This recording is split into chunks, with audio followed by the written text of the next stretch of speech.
Bismillahirrahmanirrahim. Assalamualaikum warahmatullahi wabarakatuh. Alhamdulillah, berjumpa lagi dengan Bu Ria. Hari ini kita akan belajar Al-Quran Hadis di kelas 4. Ini merupakan kesempatan pertama Bu Ria bertemu dengan kelas 4 semuanya ya. Sebelumnya kita belum pernah bertemu di Quran Hadis. Sekarang kita bertemu di pelajaran Quran Hadis di kelas 4. Kalau dulu di kelas 3 kita bertemu pada mata pelajaran hanya bahasa Arab saja. Kalau di kelas 4 ini, Bu Ria akan mengampu Al-Quran Hadis, SKI, dan juga bahasa Arab. Baik, bab pertama kita akan mempelajari tentang surat Al-Asr. Mulai dari bunyi ayat dan terjemahannya, sebab diturunkannya, isi kandungan suratnya, dan kemudian nanti juga ada tugas siswa. Baik, kita mulai. Surat Al-Asr memiliki arti masa atau waktu. Surat ini terdiri dari 3 ayat dan merupakan surat yang ke-103. Diturunkan sesudah surat Al-Insyirah. Surat Al-Asr merupakan golongan surat Makkiyah karena diturunkan di kota Mekah sebelum Rasulullah hijrah ke Madinah. Nama surat Al-Asr diambil dari ayat pertama. Di dalam surat ini, Allah mengungkapkan bahwa manusia secara keseluruhan ada dalam kerugian karena mereka tidak menggunakan waktu dengan baik, atau apabila waktu mereka hanya dihabiskan untuk melakukan keburukan. Jadi dalam surat ini Allah menjelaskan setiap manusia akan mengalami kerugian jika mereka tidak mampu menggunakan waktu mereka dengan baik atau mereka hanya menghabiskan waktu mereka untuk melakukan keburukan.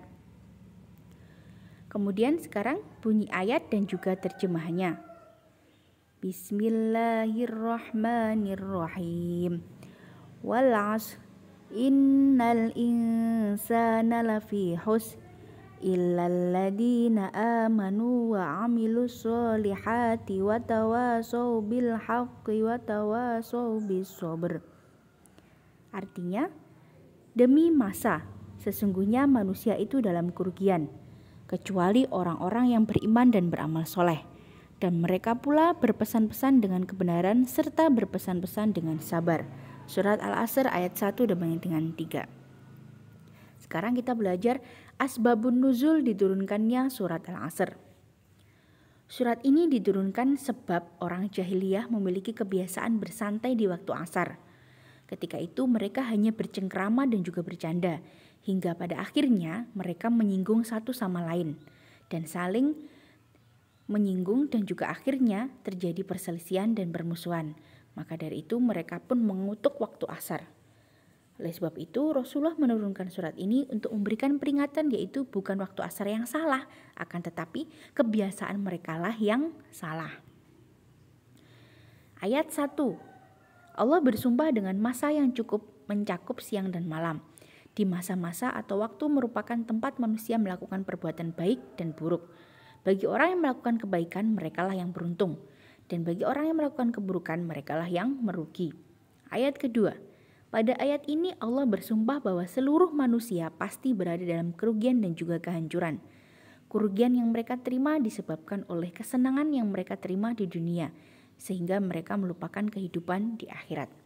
Pada ayat ketiga, pada ayat ini menyebutkan beberapa manusia yang tidak merugi dalam kehidupannya, yaitu orang yang beriman dan beramal soleh, dan juga orang yang saling menasihati dalam kebenaran dan kesabaran.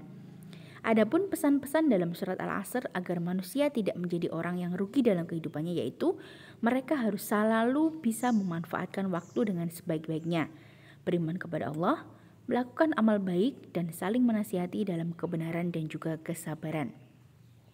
Sekarang kita masuk pada tugas. Silahkan dijawab pertanyaan di bawah ini dengan benar dan ditulis di buku tugas Quran Hadis. Nomor 1, surat keberapakah Al-Asr dalam Al-Quran? Nomor 2, apa arti dari sifat Al-Asr? Apa arti dari ayat Al-Asr? 3, apa saja pesan yang terkandung dalam surat Al-Asr? 4, mengapa surat Al-Asr tergolong dalam surat Makkiyah? Mohon maaf, Bu Ria salah tulis. Nomor 4, Bu Ria ulangi. Mengapa surat Al-Asr tergolong dalam surat Makkiyah? 5, tulislah surat Al-Asr ayat kedua. Baik, itu saja materi dari Bu Ria. Semoga bermanfaat dan jangan lupa dikerjakan tugasnya. Akhirul kalam, Assalamualaikum warahmatullahi wabarakatuh.